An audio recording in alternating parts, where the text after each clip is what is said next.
1587. So it is a day connected to books, and books, holy books, is Torah, means extra Torah study. So l'chaim to the ability to study further. L'chaim l'vracha. Okay. Wow, this is good stuff.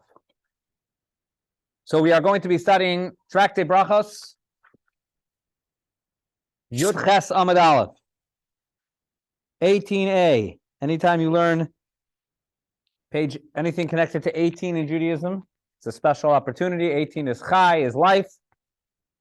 And a little bit, I don't know if you say it's ironic that the book, the page Chai, page 18 in Tractate Brachos, is dedicated to people after they have passed away. So in some ways dedicated to death. But as you'll see, Judaism very clearly holds that life continues beyond death. So therefore it's appropriate that this discussion is on page Chai in Gemara Brachos. So the way the question was posed in the message that I sent out to many of you was, do those in the next world, those who have passed on, are they aware of that which is going on in this world? That's the question we're going to get to. We will start with a more, the answer to that question is what we call Agaditas, more of the stories. We're going to get to some interesting stories in the Gemara, which the Gemara tries to use to answer that question. But before we do that, earlier in this page, about halfway down the page, for those of you who are following the text of the actual Gemara, it is literally, it is 2 lines from the wide lines on the bottom of the page.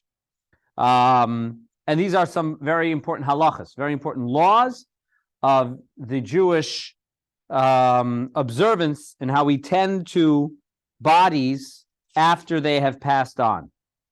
So the Gemara begins with the word gufa. Gufa means let's go back, something that was raised earlier parenthetically as a side point. Let's focus on that now. That's what gufa means whenever you come across in the Gemara, quoting something that was mentioned previously. Gufa, let's focus on that and derive whatever lessons from it.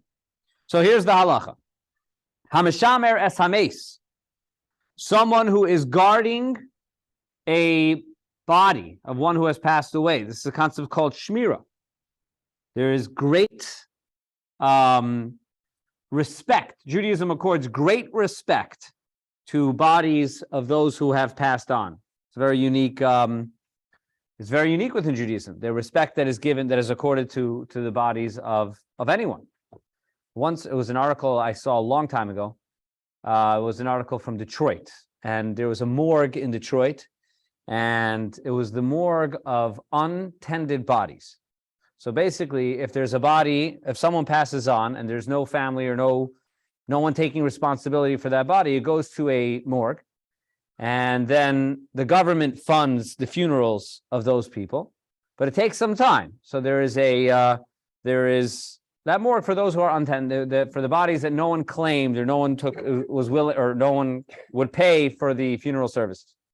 So there was an article, I don't know when it was, maybe 15 years ago. It was a time when the economy was struggling, and they were saying how one of the unfortunate results of the struggle in the economy was that there were more people in that morgue. There were more people that no one was taking responsibility for to pay for the funeral expenses. And then, as a very passing note within the article, the mortician, right, that's the one who's charged of the morgue, the mortician said, rarely do we have a Jewish or Muslim body come under our care. Jewish or Muslim Havdil body come under our care, which is interesting because there's a certain respect, and I guess it exists within both the Jewish and Muslim community, that we don't leave a body. You don't leave a body even if there's no relatives. The Jewish tradition has such a great respect for the body that there's always those who will take care of the needs so that a body does not. And one of the forms, what's called disrespectful to a body, is that if no one is tending to it, if there's no one, so that's why there's a tradition. It's not a law, a tradition that from when a person passes on until the burial, ideally there should be someone there at all times, someone in close proximity to the body, often saying Tehillim. That's called Shmira. It's a very big mitzvah. Those who do that, it's considered to be a very big mitzvah to do so. And what's that? Chaber Kadisha. But anybody, I mean, not anybody. I actually can't be a shomer because I'm a Kohen. So a lot of these mitzvahs I can't do. but anybody who wants to volunteer to do such a mitzvah can. And so here's the halacha. So that's first. So you shomer. So the halacha is this. The Talmud says like this: Hamashamer es hameis.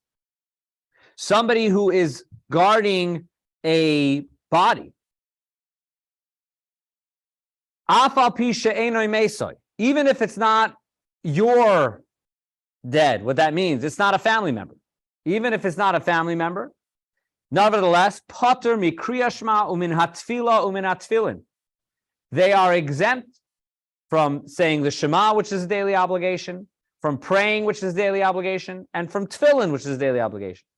In other words, that's how serious, that's how significant it is. You can, and if you think about this further, it's bizarre. Why would a dead body override the obligations of a living person? And yet it does. Yet it does. The protection, the concern for a body, if someone was passed on, overrides the personal obligations of Torah and prayer and tefillin. When we call mitzvahs amuras b'Torah and all positive commandments. So if a person is guarding a body, you have no other obligation. There's no mitzvah at that point because of the holiness of the task you are doing. Then the Gemara says, on a more practical level, hoyu shnayim. What if there are two people who volunteer to watch this body? So then the Gemara says, zeh mishamer. So then one could guard, v'zeh kore, and then the other one has the opportunity to step to the side and say the Shema and the prayers and do the mitzvahs. And so there are two people, so then each one can have the opportunity to both do the mitzvahs regarding the body and also do their personal obligations of prayer and tefillin. No. So they go to the side. One guards, the other one should go to the side and do the mitzvahs in their own. As we're going to see later, it's actually to some degree disrespectful to do a mitzvah right in the presence of a body. Yeah. And then Ben Azai adds to that. What if they were taking the body on a boat? And I would imagine the same would apply in a plane. Although I don't believe that nowadays, when bodies are transported via plane, which happens all the time for those who want to be buried in Israel, for example, I don't believe there's someone right next to the body. I don't think it's possible in the way the body travels. But either way, if they were guarding the body on a boat, so then he says manicha bezav zu umispalalim shneim bezav sacharis. Then it would be okay for the body to remain to leave the body to the side and go to the side and fulfill one's obligations. In other words, the sense is that if it's in a boat, there's a certain natural protection to it already, and therefore you can step aside to do the mitzvahs. Yes. So this might be a weird question. How much of spiritual space does the body occupy? You were saying like a Kohen can't be part of that, but if you're on the plane or the boat, what like distance is like? Oh yeah, like. All right. Like, so. Okay. So. I'm going to repeat your question because it happens to be a fascinating question, one that we're probably not going to be able to answer adequately. The question was, I mentioned I'm a Kohen, and then I mentioned the idea of a body traveling via airplane, which happens all the time, to be buried in Israel. So how does that work spatially? So the answer is that touches on the laws of purity and impurity. And there's two types of there's many spatial considerations when it comes to this. One is the close proximity. And there we have this concept called Daled Amas, which is 4 cubits, which is approximately 6 to 8 feet. When you're within 6 to 8 feet of an entity, that's the amount of space. So even when I go to a funeral, so I don't go into the, as some of you know this, some of you may not, I don't go into the room where the body is. But then afterwards, I will, when they take the body outside and it goes into the car, and so I will also, at that point, I will stay 6 to 8 feet away from the vehicle. So there's that one area of space is 6 to 8 feet away. And then the other issue is being under the same roof. When you're under the same roof, then it doesn't matter how many feet you are from the body.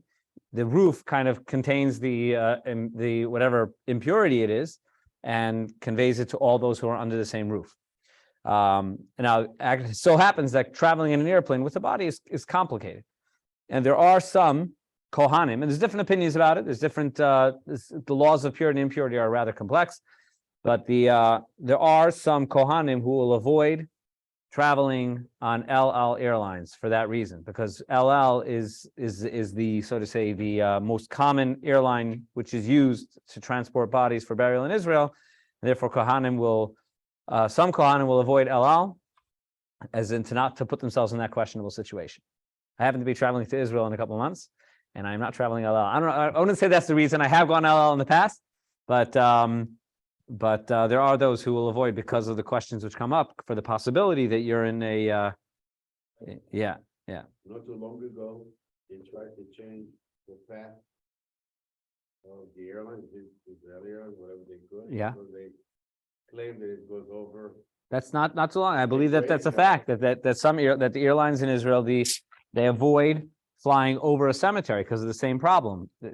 Anyways, let's it's an area of halacha which is interesting and complex, but suffice to say that that's the two major. And answer to your question, the simple answer is the 4 Amma rule and under the same roof rule. Got more things. A sfina is really a vessel, so I mean a boat is a sirah.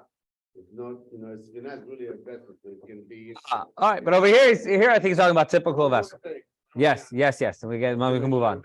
In Hebrew, really is preserved. It's not shomer. Shomer is a guard, and mishamer is preserved. Right, but over here in this terminology, it's referring to a shomer, to someone who is watching over the body. Okay. Next, Allah. Under the same roof in a different room? Can you be under the same roof in a different room? No, it's also problematic. There has to be a clear separation. Again, if you want to understand the system, you can go to Chesed Shalames, Hebrew Memorial Chapel, and you'll see how they arrange the Kohen room and the 2 separations that exist between the Kohen room and the chapel. Okay, let's move on to the next area of halacha. And again, we're going to discuss halacha, and then we'll get to our question, which is not so much legal, but more of a, I don't know what you want to call it, but agadit. Tan Rabbanan. The sages continue to say as follows. Hamolech atzamos mimakom lamakom. One who is, literally means one who is bringing the bones of someone from place to place. This could be the body. It could be the bones. The idea of exhuming, sometimes a body is exhumed for whatever reason and has to be moved from one gravesite to another gravesite.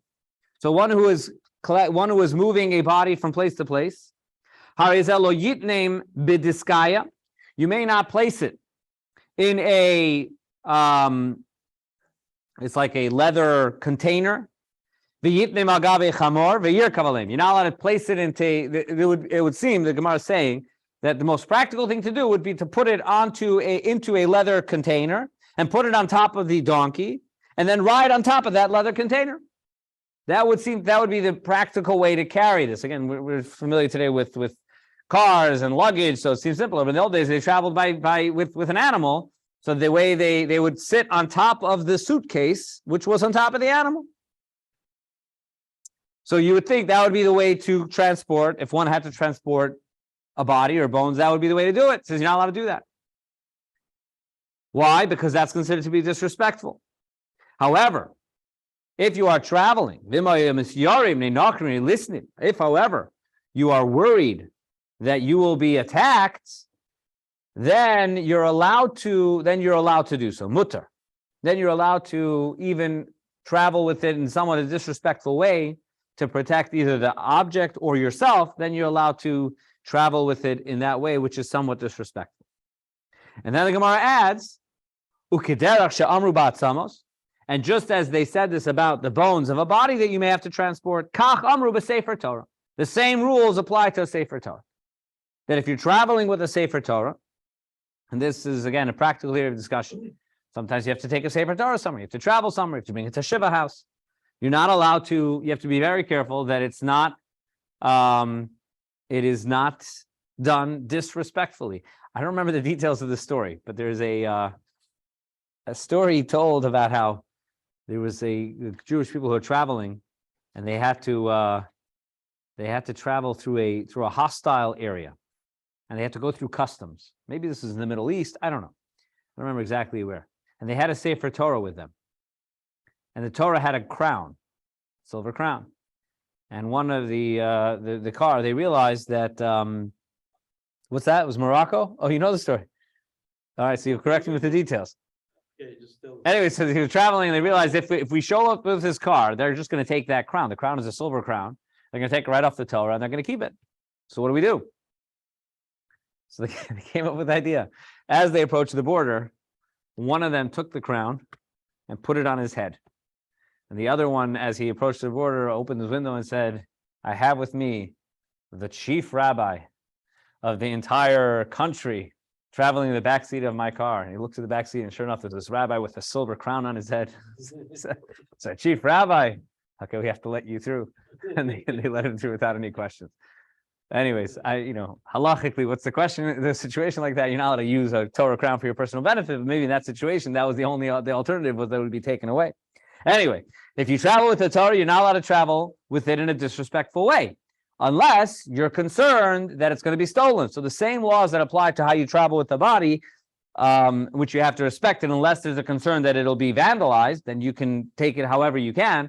The same is true with the Torah scroll. You have to travel with it in a respectful way. But if there's concern that it'll be vandalized or taken, then you could even travel. You could even, what he's saying, you could even sit on it in order to protect it from being stolen. That would be okay if you're doing so just for the protection of the Torah scroll. But it is interesting to point out that the Torah, you see this comparison between a body and a Torah scroll. And that's not the only time we say that. We say the body is similar to a Torah scroll. We find many similarities. The fact that both are buried, right? When the human being passes on, they are buried. When a Torah scroll is no longer usable, when it's, God forbid, it's in a fire or something happens, then we bury the Torah scroll. It says a person, in many ways, we find, and there's many allusions to the fact that a human being is like a Torah scroll. And this is just one example in which we find this parallel, that just as the Torah, when it travels, it has to be handled with care and respect, so too when a body travels, even though it's no longer alive, it has to be handled with care and respect. Says the Gemara further. I'm not reading every word, but I'm going from concept to concept. The Gemara says another law. Amar Rachva, Amar Rav Yehuda. Rachva said in the name of Rabbi Yehuda, Kol haroya mace. This is very practical. Whoever sees a body, a mace literally means a one who has passed on, which is passing. You see it. You see a body passing by. The einoi melavehu, and you do not escort the body. You do not escort the body in its journey. Oiver mishum loyeg larash, has violated what's called loyeg larash. Cheref oiseu, it's a pasuk in Mishlei that it's you have it, the translation over there, loyeg larash cheref oiseu, one who's mocking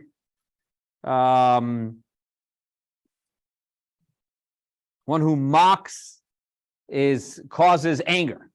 The point is that it is considered to be highly disrespectful to allow a body to just pass you by and you don't give it the respect of walking alongside it. Blasphemes his maker. What is that? Mocks blasphemes his maker. It's considered to be a blasphemy to his maker. So therefore, and this is, by the way, something which many in the Jewish world don't know.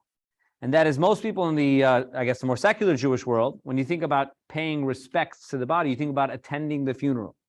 You go and you attend the funeral and you sit in your seat and you listen to the eulogies, and that's how you show respect. Halachically, what's the Jewish word for a funeral? A levaya. What does levaya mean? Levaya means escorting the body. So if someone just sits at the funeral and then does not escort the body as it leaves the chapel or as it is taken, is missing out on the essential part of the process. The greatest obligation, the primary halachic obligation at a funeral is to walk alongside as the body is being carried to its final destination. Yes, you had a question? No. That is the idea of levaya. But the Gemara is here saying is not just saying that if you're at a funeral, you should escort the body. The Talmud is saying that in any situation in which you see a body passing you by, you should escort the body. I have very clear memories of, in my childhood, our school, which was along 9 Mile Road, was near a Jewish funeral home, and very often you would see the procession of cars. And our teacher taught us, whenever you see the procession of cars passing by, doesn't matter if you're in the middle of a game of basketball, you should pause and walk alongside for, again, going back to the 4 amas, 6 to 8 feet. You should walk alongside it, because then you have fulfilled the mitzvah of levaya. You fulfilled the mitzvah of levaya just by walking alongside. It shows respect to the final journey. Yeah. Poor by escorting them and the dead by being able to pay them a favor, a minimize poverty, and it's considered as if he's actually escorting God. Right. So by escorting the body, which is called poor in the sense that it doesn't have the ability to do anything on its own, it is entirely dependent on the people around them. It is considered to be an act of respecting God. And conversely, the opposite. One who ignores the body is considered to be blasphemous, is considered to be disrespectful to God. So, and yeah. Is there the same thing where, if it's like a threat to your life, like say you're in a life or death scenario or a war, where you see a dead body, but like you're not able to do anything about it because you're also fighting for your own. Right. So everything gets pushed aside for in situations of life and death. Also, this is something, I think this is very specifically about a body as it's being escorted on its final journey. You know, like I was wondering as I was reading this, what about someone who's in a hospital? You know, do they have, and maybe they should, maybe even someone who's a doctor in the hospital and they're in an area in the hospital in which often bodies are transported. Maybe at every situation they should pause and walk alongside. I don't know though, because the wording over here is more so, it's referring seemingly more to the body during the process of burial. So during the funeral, at some point during the funeral, I think that's generally how this is understood.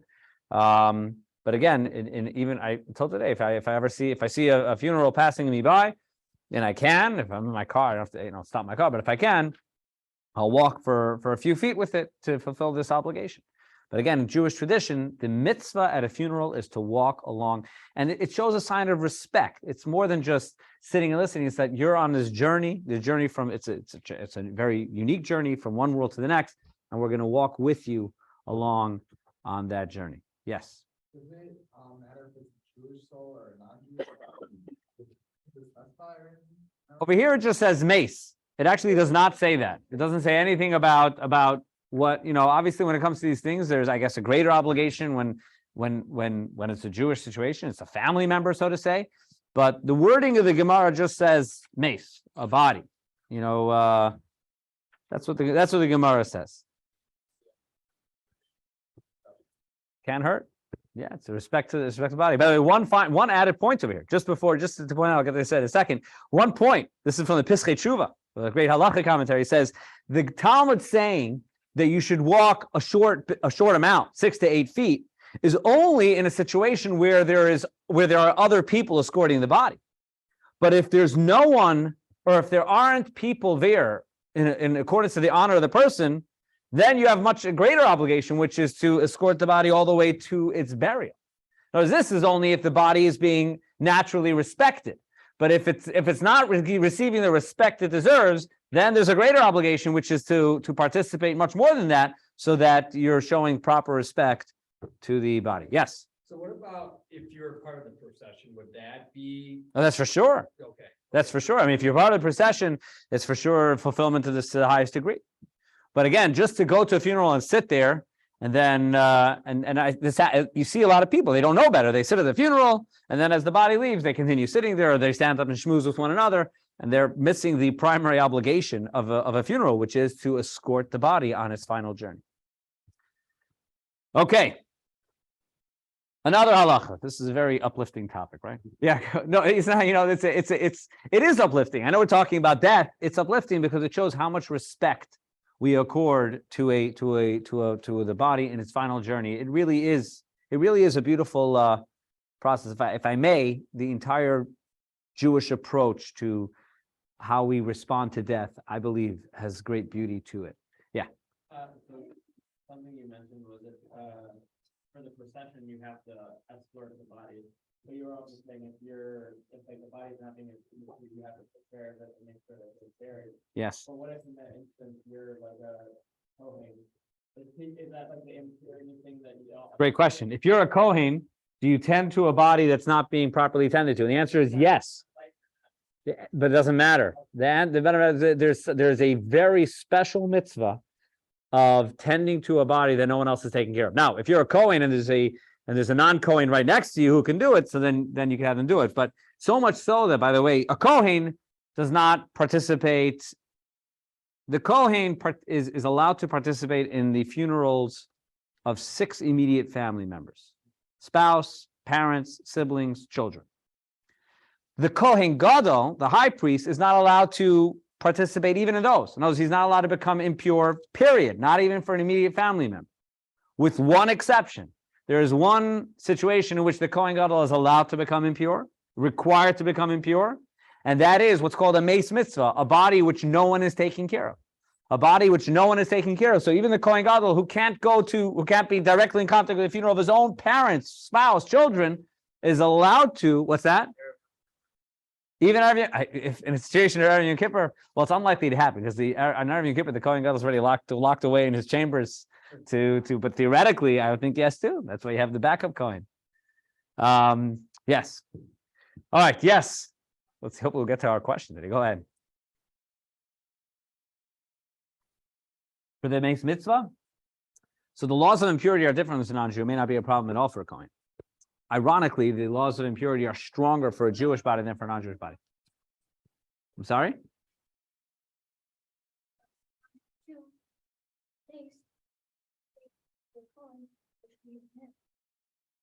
Oh, that's a good question. I'm not sure. I'd probably give it to him because the idea of arranging a funeral is also the fulfillment of that, of the need. It's the fulfillment of the respect of the body. Okay, moving on. Next, another interesting halacha and this will lead into the question which we posed earlier. And this is what the Gemara says. Rav Chia, I'm sorry, I just want to conclude the last point. So first we said that a person who ignores a body as it passes him is considered to be not just disrespectful to the human being, but blasphemous to Hashem. Then the Gemara says the flip side of that is v'im hilvahu.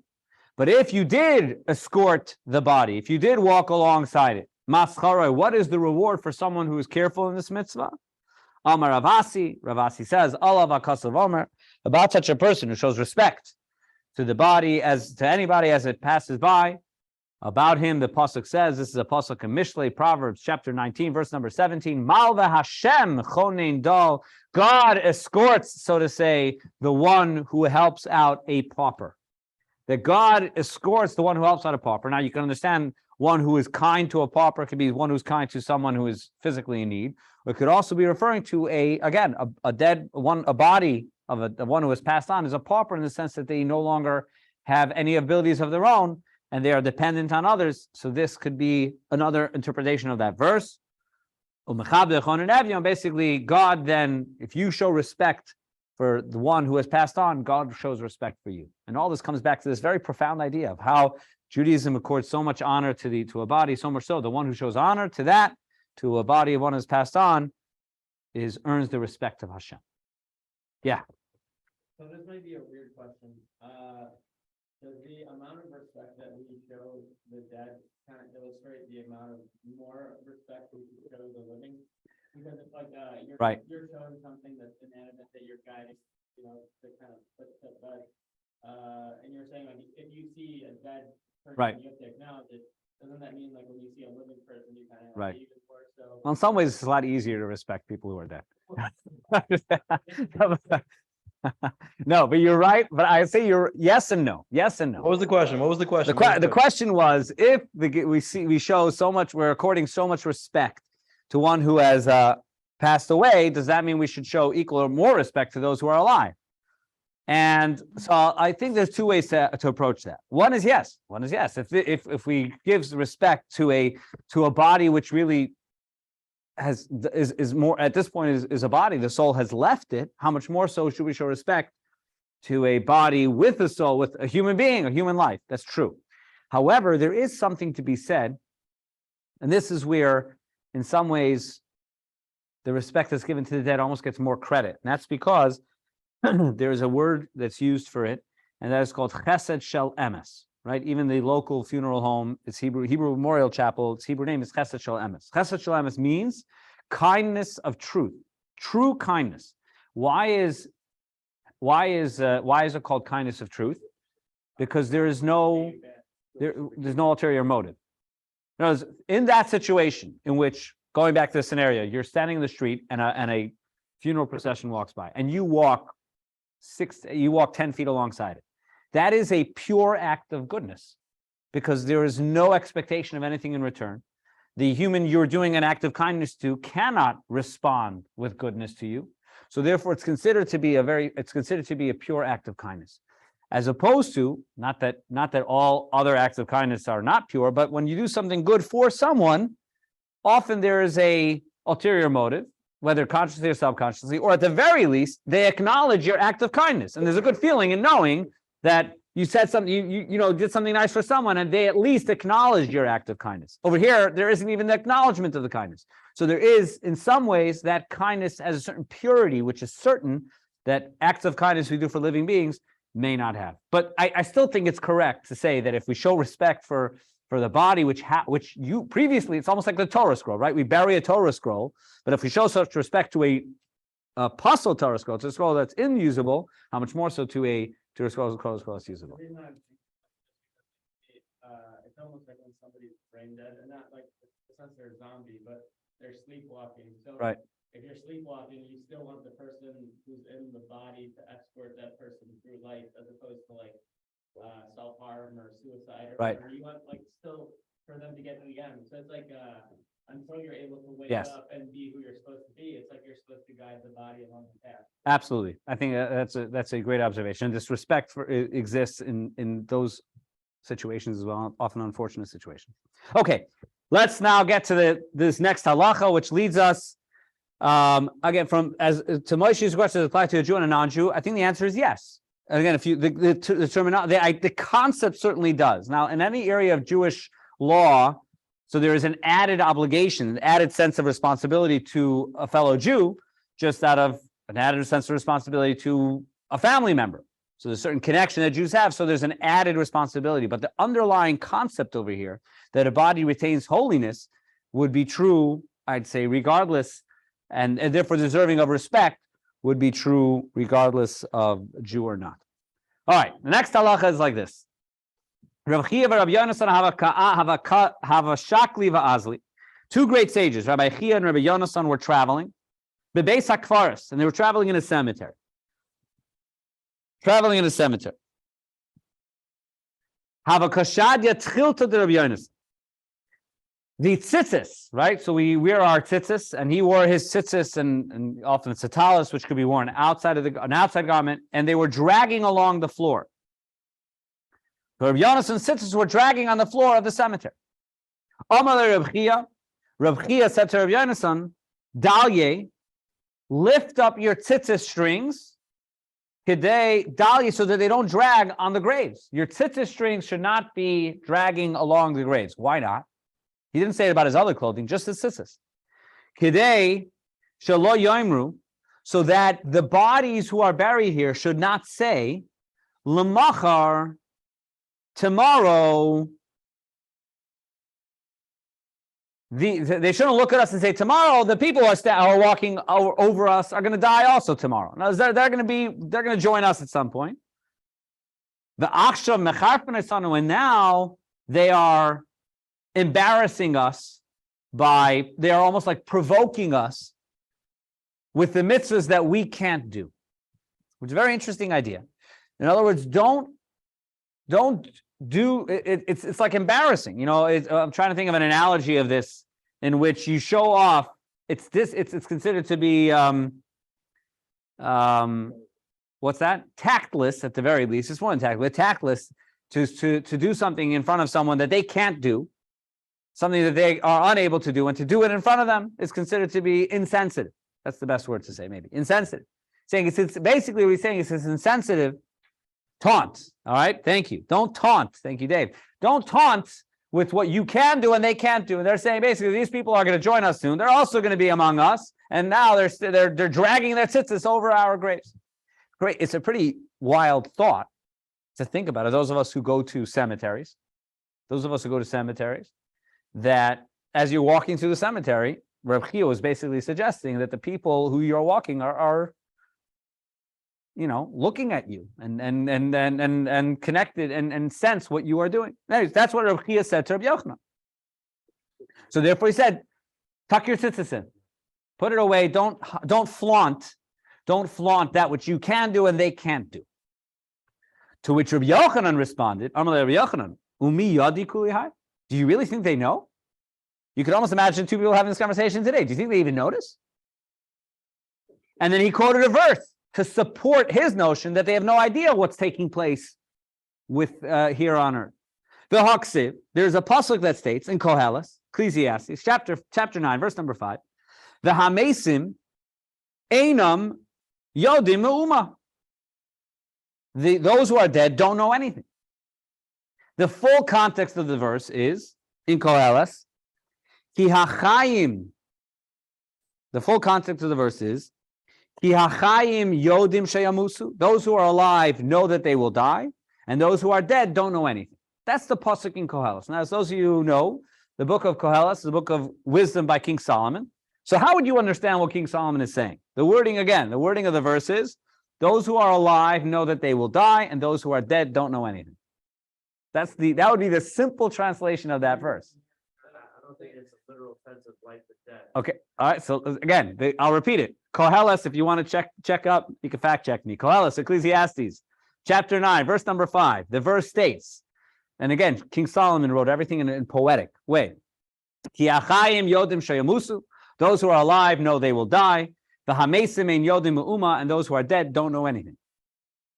That makes sense, though. Like, because to me, it's like, I'd rather die once than die a million deaths. And what I mean by that is, like, throughout my life, you're not like shooting for something or like taking risks. Like, you're basically living a coward's life. Okay. All right. So we'll see if what you're suggesting aligns itself. It's very interesting. But the this is what he says. So basically, Rabbi Yochanan said that verse. I don't know so David asks, what's the context? I don't know the context offhand. In general, Koheles kind of goes from idea to idea. It's like it's quote after quote. Very fascinating. So Rabbi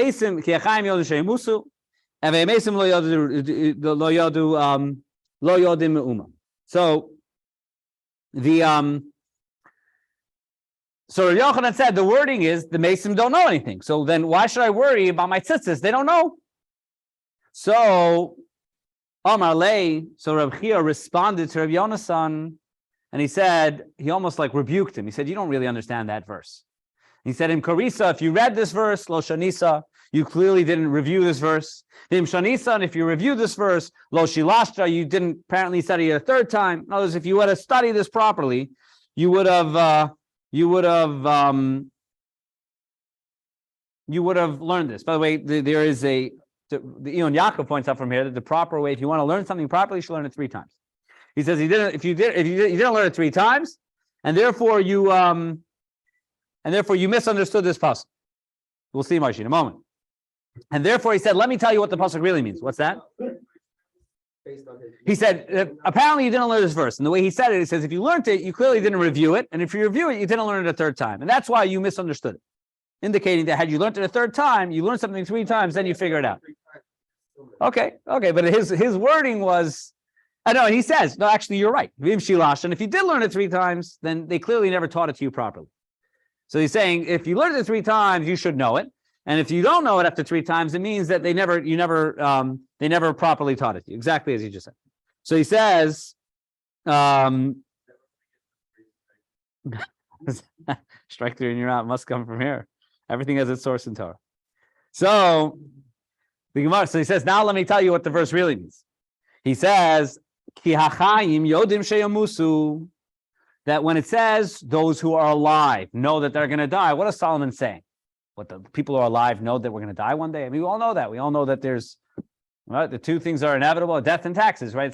We need King Solomon to tell us that living people know they're going to die. Rather, that's not what he means. Elu hatzadikim. These are righteous people, shebemisasan kruyim chayim, that even when they die, they are also called alive.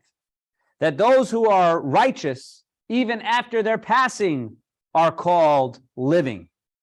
And therefore, when it says chayim yoidim sheyamusu, those who are alive know that they are going to die, it means those who are righteous are aware of the fact that there is a day of death and there's a day of judgment that is coming. They are aware of death, and it awakens them on a regular basis to live more meaningfully. When we find this idea in Pirkei Avos, we find it throughout Judaism, that if someone understands that life is limited, it's not just the fact that I know that I'm going to die one day. It's that every day is precious. and that I can't take every day for granted. So you live differently when there's an awareness that there's going to come an end. You live differently, and that end, we don't know when that's going to be. So therefore, the meaning of the verse is, those who are alive know they're going to die, is referring to those who are righteous, who actually are eternally alive, and they know that there is a day of death, and therefore they live differently. Now, where do you see that? And the Gemara now almost goes off on the side, parenthetically. Where do you see in the Torah that there are certain people, even after they pass away, are still called living? The living is as follows: Shenemar. There's a pasuk, and this is a pasuk from Shmuel. We're jumping around all of Tanakh. Pasuk Shmuel base, Shmuel 2, chapter 23, verse 20. And over there it discusses, so there's a simple meaning over here and there's deeper meaning over here. It talks about someone, a very unique person, whose name was Benayahu ben Yehoyada ben Ishchai, a man named Benayahu, the son of Yehoyada, the son of Ishchai. What does that mean? Now, some of you may be familiar that is one of the great Sephardic poskim, great Kabbalists, was the Ben Ishchai, but that comes from this, the word Ben Ishchai, the son of the living person. Moving on for a second, Rav Pa'alim Mikavtzia, who was a man of great action from the city of Kavtzia, man of great activity, did a lot of good things, Mikavtzia, from the city of Kavtzia, who hika as Shnei Ariel Moab, who was victorious over the two mighty people of Moab, who Yarad, and then he descended vehika es ha'ari b'toch habar b'yom hashelet, and he then descended and was able to overcome a lion inside a pit on a snowy day. That's how the pasuk describes this strong person whose name was Benayahu.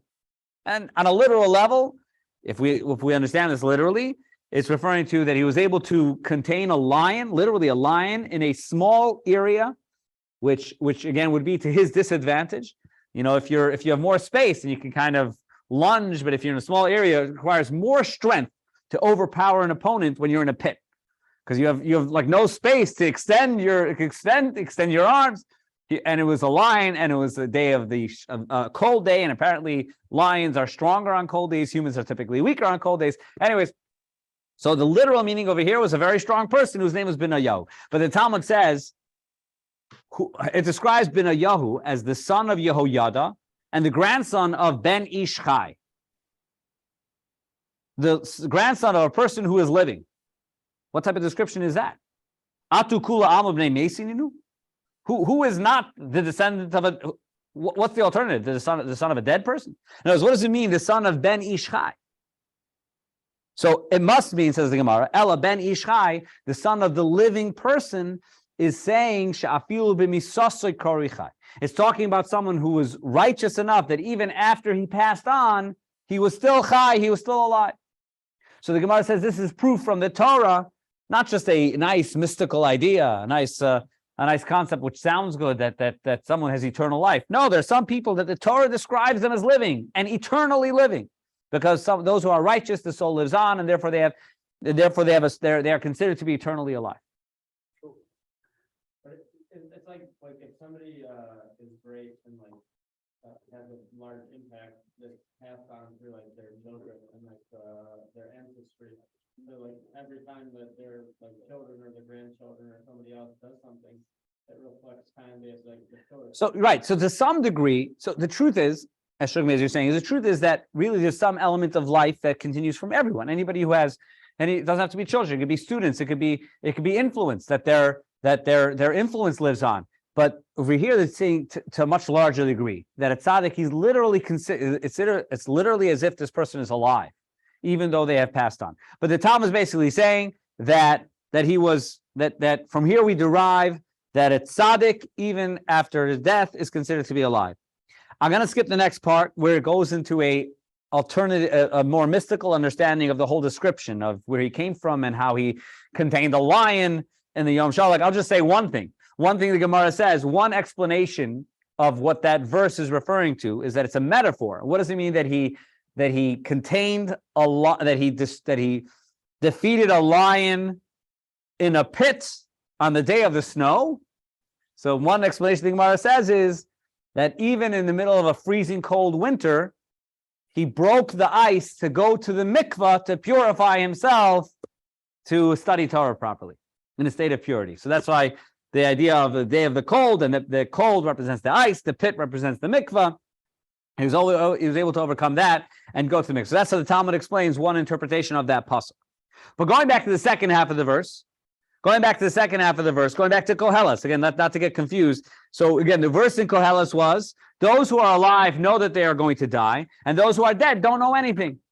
So those who are alive know they're going to die, and those who are dead don't know anything. So he explained those who are alive know that they're going to die is referring to those who are eternally alive. Those who are tzaddikim live with a certain awareness of the end of life. And those who are dead don't know anything. Those who are dead, and this is a little bit harsh. That's referring to Risha'im shebechayehem kruyim mesim.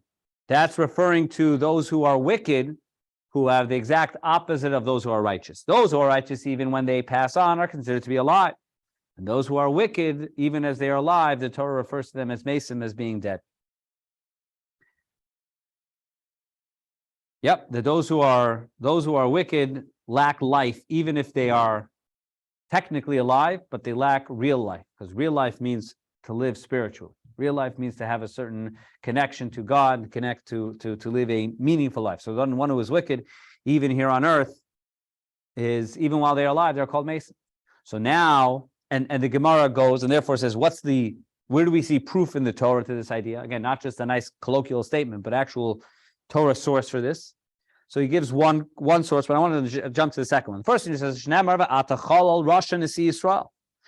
the prophecy of Yecheskel, who severely rebuked Tzidkiyahu, the king Tzidkiyahu, and he called him a Chalal Rasha. Chalal literally means a cadaver.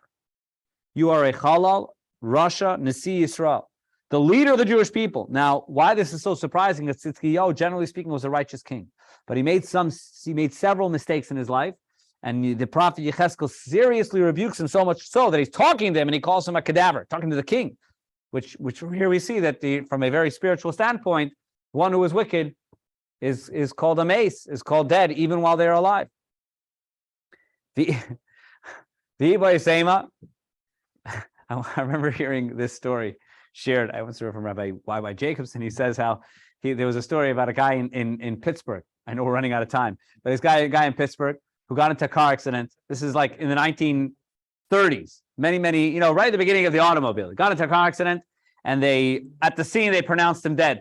So they took him to the morgue, and but he wasn't dead. But they pronounced him dead. They misdiagnosed. And as he's being rolled on, what is it called, the gurney, and he has a sheet over his body, and suddenly he wakes up, and he lifts up he pops out of the sheet, and he's looking up, and there's this gentleman who's like walking him, who's, as far as he knows, this gentleman is walking him, and he looks up, and the first thing, because they took off his clothing, and he looks up and he says, I'm cold. And the guy looks down at him and says, you're not cold, you're dead. So he said, but maybe according to the Gemara, there is this ability for someone to be technically alive, but the Talmud refers to them as dead. Now, where do we see a fascinating source in the Torah itself that someone who is alive is described as dead?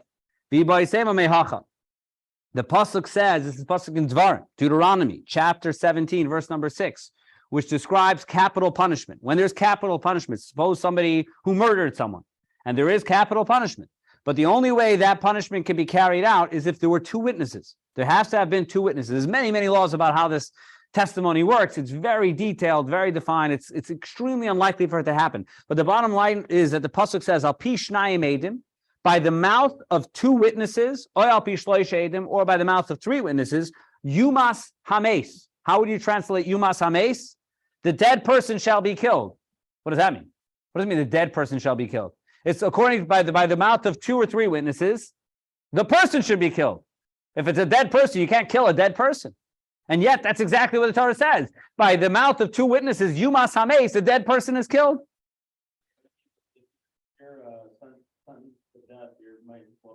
So you're condemned to death, but you wouldn't call that person. A person's on death row. Would you call them dead?